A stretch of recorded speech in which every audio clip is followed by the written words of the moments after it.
What's happening, party people? Welcome to Punchboard Party. My name is Daniel, and this week I played Furnace, and ooh, babe. Furnace is an engine building game designed by Ivan Lashine, and it is slick. I gotta tell you, I'm gonna just give away my hand right off the bat. I really like this game. I've played it 3 times now. Twice at 2-player, once at 4-player. It just has a lot going for it. And so we're going to talk about it in this quick review. So the one thing you got to be aware of here is this is your typical engine building, converting resources style game. You have cards out on the table and you're going to have the opportunity to gain those cards into your tableau, and with those cards you're going to be able to convert this resource to that resource and then that resource into money, and then the person who gets the most money by the end of 4 rounds is the winner of the game. But there's really cool things in the midst of that make this game better than the rest. So there's 2 phases in a round. There's the auction phase and then there is the development phase. And so in the auction phase, each player has 4 discs, numbered 1 to 4, and there's a grid of cards depending on player count, 6 to 8 cards available, like a line of cards. On your turn, you place a disc on a card, and the placement rules are such that the same number cannot be on a particular card, nor 2 discs of the same player. And so you have those limitations when you're placing, and so it makes it quite interesting because it calls it an auction, but it does not feel very much like an auction, which I was very grateful for because I'm not a huge fan of auctions in my games. I like some games with auctions, but by and large, I don't love auction games pure and simple. But really truly, this played more like a worker placement game than it did an auction game. And here's why. Because of the fact that you cannot play the same number on a particular card means that every player has a good shot of getting a card that they really like into their tableau by and large. And then how it works for putting a lower number on a card is really interesting, ingenious. Really. You're going to get the card in your tableau if you put the highest token on that card. But if you have a lower token on the card, then you are going to get compensated. At the top of the card, there's going to be a resource or an ability to convert some resources.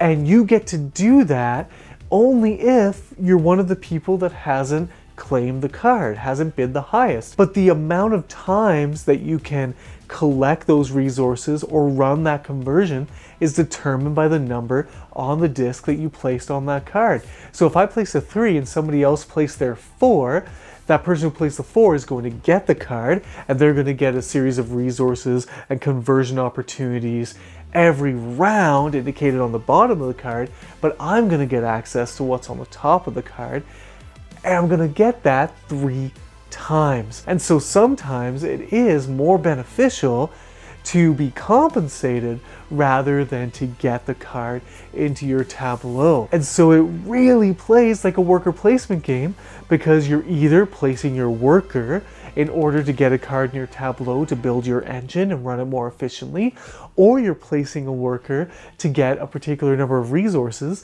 And in this case, you're almost playing chicken. So tonight I was playing and I decided to put my 3 on a card, thinking that someone would put a 4 on that card, and then I would get a bunch of a particular resource that I needed because I had cards to turn that resource into money, which is the point of the game. But it turns out nobody put their 4 on that card, and so I ended up getting the card, which the lower portion of it wasn't anything that I needed anyway, and so it was a waste of a turn. But that was a bit of the risk of my move. Now if I had put a 2 there, I probably would have done a little better, but I wouldn't have gotten as many of that resource either. So there's some really cool push and pull happening in that one simple mechanism in the first round. And then you move into the development phase, and that's where it gets crunchy.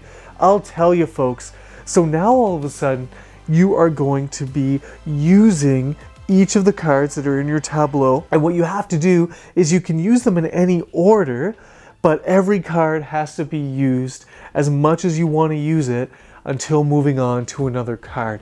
So you can't use half of the card and then move to another card and then use the other half of the card, which sometimes that would be more beneficial to you. You have to use the card in its entirety as much as you can or want to, and then you can move on to the next. And so then you're just really working your brain, trying to make sure, okay, if I collect those resources first and then I can move that, but no, but I need that part of the card in order to do that. So, oh, I have to do that. That means I can't do that, but I can do that with this.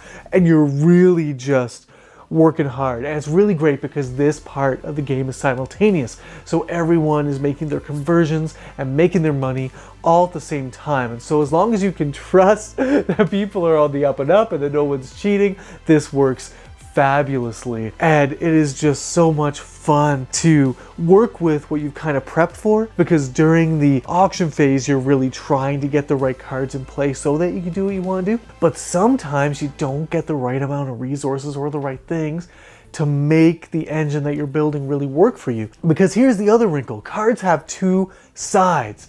There is its basic side, and then there's the advanced side, and you use these kind of wrench tokens and a coal to upgrade your cards, their advanced side. And so there's either a conversion ability or some resources that are available to you on that card only if you upgrade it. You might get a card because it has a really good upgraded ability, but then on that round, you might not have enough resources or wrenches to upgrade all the cards that you want to upgrade that turn. And so maybe that additional ability isn't available to you as soon as you would like it to be.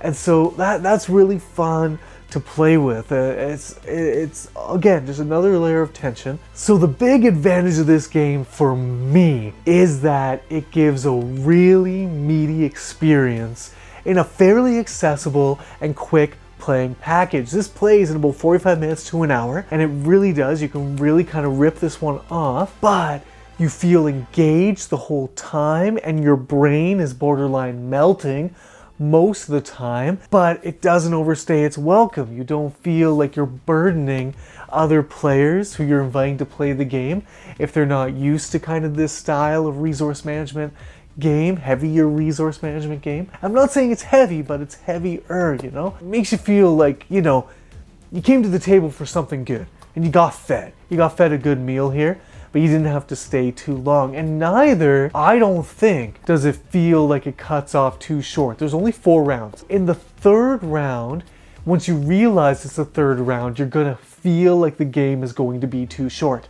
You're gonna feel that. You're gonna think, well, I'm not going to be able to really get this engine off the ground in time. But then by the time the game does end, and when you have that 4th round, I've found that that 4th round is a perfect round. You've gotten your engine to a really good spot, and you're able to flex that engine and really make some bank. I think that it is the perfect length. I think it has a real meaty texture to it. I think Furnace is an amazing, amazing game, and I'm going to be playing it a lot and for a long time. And it is beautiful to play. The art is beautiful on these cards too, so that never hurts. So party people, I'm giving Furnace a 9. The only thing I'm taking away from Furnace is that it can be punishing if the right cards don't come up in the pool in the right order. So say a bunch of coal comes out, and then in the next round there's nothing really to convert coal into money.